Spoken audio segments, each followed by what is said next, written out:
Okay, this is the part 2 of the repair Nakamichi CR4. I found the problem. The problem wasn't the motors at all. I took the cam motor apart, lubricated it, put it back. The problem still existed. Then I thought maybe the real motors has the problem. So I cleaned that one. The problem still existed. Then I thinking, because someone took it apart, the zip ties were missing all over, as you can see. There was even a screw that wasn't tight on the bottom of the transport. Then I saw it has the gear drive idler, and someone lubricated with some oil. It was a mess. The idler gear shouldn't be lubricated like that at all. It shouldn't be lubricated. So I cleaned that out and thought maybe someone who was trying to fix it did something else wrong. But it was strange. I started to take measurements all around the board, the motorboard, and was puzzled. It took me a long time to figure it out, and the problem was, as you can see, this little fella. It's the motor driver, and I don't know if you can see. I'll try to focus. It's missing a leg, and I thought it break, but it didn't break cleanly. And when it was on the board, when I took measurements, everything looked fine. When I got it out, I saw the problem. So there you go. The problem was just that.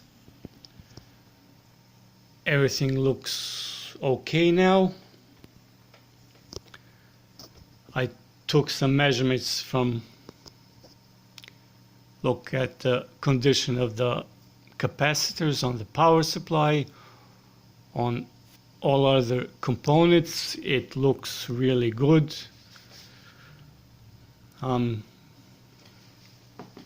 Maybe I will change these orange capacitors.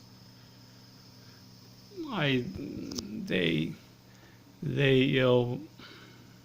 measure okay, but I know from experience they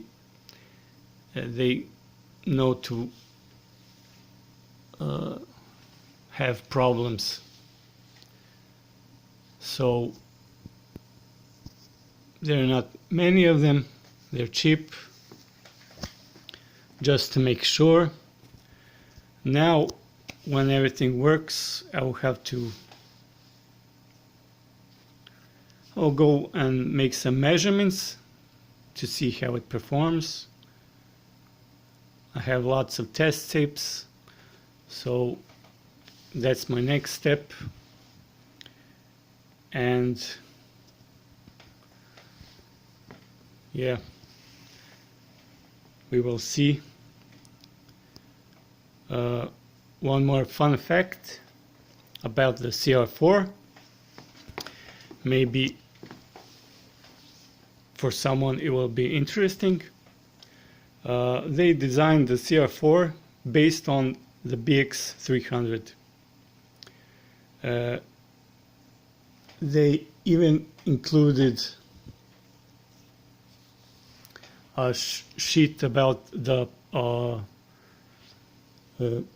how do you say, some service information, principle of operation Nakamichi wrote, and they stated that it was based on the BX 300 because the BX 300 was one of their most popular models they were selling, and they just wanted to make it the next model based on that, maybe a little bit better, but to be the price in the range of the BX 300. So there you go. That's why it looks like, as I mentioned in the previous video, like they made it a pet project. The technicians in Nakamichi did this copper plating, and I have to admit this deck really sounds good.